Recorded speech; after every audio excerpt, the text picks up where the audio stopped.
Olá pessoal, aqui é o Velgas. Hoje é dia 5 de março de 2026, 16 horas, horário de Brasília. O cerco final à Crimeia. A Marinha Russa foi expulsa de suas bases históricas no Mar Negro por uma frota de drones, ou uma esquadrilha de drones. Drones talvez seja esquadrilha porque vem do céu, né, como aviões, mas não sei. Né? Falei frota ou esquadrilha, não sei qual é o certo. Por drones marítimos ucranianos que não conhecem o medo e também por drones aéreos que fizeram muito estrago e trouxeram muita dor de cabeça para a frota marítima do ditador da Rússia, ali na península da Crimeia. Com a destruição de pontes, rotas de suprimento, a Crimeia ocupada tornou-se uma armadilha logística para o regime de Vladimir Putin, abrindo caminho para uma retomada histórica da soberania ucraniana sobre o Mar Negro. Eu quero convidar você que não é inscrito, inscreva-se no canal. Todos tenham a certeza que aqui apenas a verdade prevalece. Não existe possibilidade de fake news aqui, elas são proibidas. Por isso eu peço, inscrevam-se no canal, deem um like, compartilhem com as suas redes sociais e façam os seus comentários. Eu conto com todos vocês. Muito obrigado. O que estamos testemunhando no Mar Negro já há um tempo é uma lição de estratégia que vai entrar para os livros da história militar, os livros de guerra naval. Né? A Rússia, que se orgulhava de sua frota imperial, né, foi obrigada a fugir de Sevastopol. Nas últimas 48 horas, novos ataques com drones marítimos Magura V5, equipados com inteligência artificial para desviar de redes e minas, atingiram 2 navios de patrulha russos que tentavam escoltar cargueiros com munições. A marinha do ditador Vladimir Putin não tem mais onde se esconder. O Mar Negro, que ele considerava um lago russo, né? Agora é um lago russo, né? Agora é um campo minado tecnológico onde os invasores russos são caçados como presa ali naquela região. A Ucrânia, sem possuir uma frota de grandes navios, destruiu a supremacia naval de uma potência nuclear, usando apenas engenharia e coragem.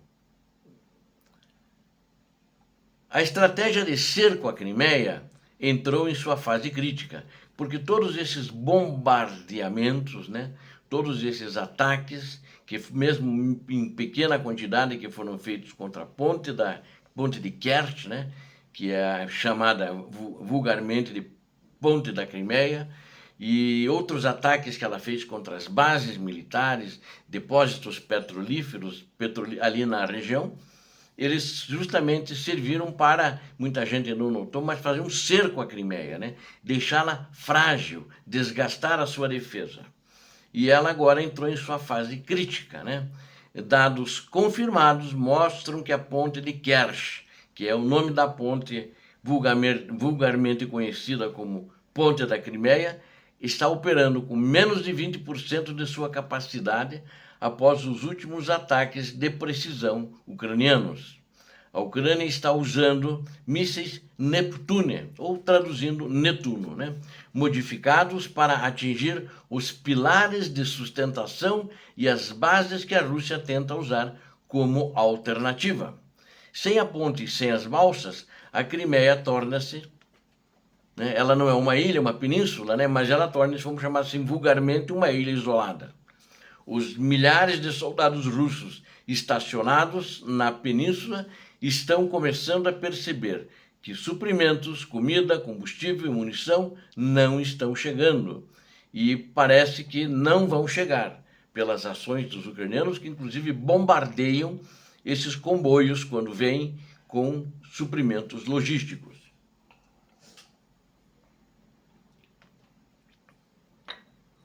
Os moscovitas estão diante de uma escolha impossível: uma retirada humilhante ou a rendição total de suas tropas que estão cercadas ali na península da Crimeia.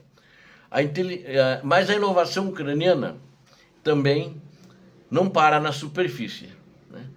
Que é usada na Crimeia quando qualquer parte dentro, em profundidade ou no teatro de operações contra o exército invasor russo.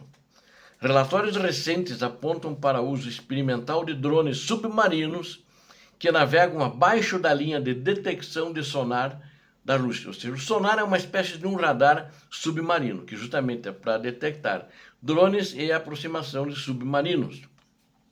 E a Ucrânia, então, desenvolveu um drone submarino que navega abaixo da linha de detecção de sonar russa. O que isso é uma dor de cabeça, é uma preocupação para os russos que não tem nenhum antídoto ainda, pelo menos, contra esse tipo de drone. Esses dispositivos são capazes de permanecer em modo de espera, submersos no fundo do mar por dias, esperando o momento exato em que o navio inimigo passa por cima para detoná-lo. É uma guerra de nervos.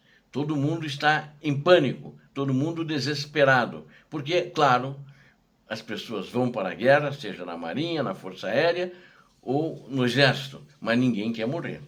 Então fica uma questão de pânico, né?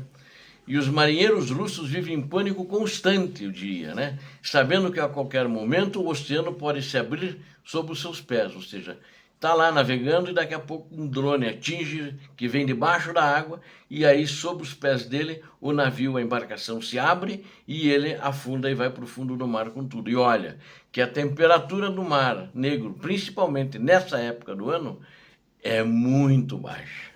Não há, acho que, possibilidade de sobrevivência. Mesmo sabendo nadar, eu acho que se eles não tiverem botes salva-vidas que consigam pegar todo mundo, vai ter muita gente morrendo no mar de hipotermia. Essa tecnologia, desenvolvida em laboratórios ucranianos, com apoio de parceiros internacionais, neutralizou bilhões de dólares em investimentos dos militares russos, do exército da Rússia, com um custo fracionário. É a vitória da mente sobre a força bruta. E precisamos olhar para um futuro próximo, porque o cerco à Península da Crimeia não é apenas militar, ele é psicológico, porque muita gente das elites russas, ali sempre foi um paraíso, a Crimeia, né? Porque ela é bonita, tem praias bonitas, praias onde é fácil de tomar banho, o mar ali não é perigoso, tem trechos, né? E eles, inclusive, quando a Ucrânia é da Ucrânia, né? Mas quando a Ucrânia dominava ali, governava ali, eles vinham em férias lá, né? Tem resorts, é um lugar muito bonito. E muitos agora, então, embalados, achando que a Crimeia vai ficar para sempre da Ucrânia, e compraram propriedades ali na Península da Crimeia e estão fugindo em massa agora, abandonando as propriedades porque, primeiro, estão bombardeando muito, não há paz. As pessoas às vezes estão na praia, os drones não atacam as pessoas, eles vão para os seus alvos. Mas como eles já vêm, os drones aéreos, para fugir de radares, eles vêm a um voo muito baixo. E aí isso assusta muito os banhistas. Então a última temporada, ainda no ano passado, que a temporada lá na metade do ano, não é que nem aqui, muitos banhistas chegaram, ficaram 1 ou 2 dias e foram embora. Justamente por causa desse tipo de coisa. E ano passado, acho que foi ano passado, na metade do ano, houve um ataque de drones contra a ponte. Então saiu aquela fumaceira, alguns drones atingiram a ponte, os turistas olhando aquilo da praia decidiram ir embora. Foi uma debandada. E aí os russos que passaram a explorar, quando expulsaram os ucranianos, eles assumiram criminosamente os negócios de resort, hotéis, etc., dos ucranianos, estão tendo prejuízos agora, né? Porque ninguém quer ir para a Crimeia mais passar o seu verão, passar suas férias ou em algum spa lá, que tem, né? A Ucrânia está demonstrando que a Península da Crimeia não é apenas o território do mapa, mas uma parte inalienável da alma nacional ucraniana que será libertada. Cedo ou tarde ela vai voltar para a Ucrânia.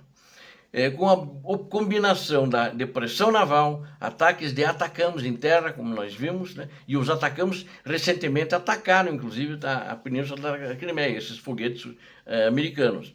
E também é um isolamento logístico ali. O caminho para a bandeira azul e amarela trimular, novamente em Sevastopol, está sendo pavimentado. o regime de Vladimir Putin pode tentar adiar o inevitável com propaganda, mas os fatos nas águas do Mar Negro dizem o contrário. A vitória ucraniana é o único desfecho possível ali naquela região. Eu tenho uma certeza, né? A resistência ucraniana ela transformou o impossível em realidade. Ninguém acreditava que a guerra chegaria a 4 anos e que ela chegaria com a Ucrânia desferindo golpes dentro da Rússia, né? E dentro da área ucraniana ocupada, tal como na Península da Crimeia, em Donetsk, Kharkiv, etc., né? E eles chegaram a expulsar a frota russa e a diminuí-la pelo menos 30%, mas entre 30% a 40% eles perderam, os navios foram afundados. Então, na realidade, quem dita as normas no Mar Negro, sem ter um destroyer, né, que é um navio pesado, poderoso de guerra, nem um contratorpedeiro, nenhum submarino, é a Ucrânia. Ela destruiu, inclusive, vocês lembram, né? Eu noticiei ali no porto de Novorossiysk, ela destruiu navios e, notadamente, um submarino também, que estava entrando água. Eles amarraram com correntes para ele não afundar ali na região portuária, ali na região onde estavam ancorados. E a tecnologia. Então eu diria para vocês o seguinte: quem dita as regras ali no Mar Negro é a Ucrânia.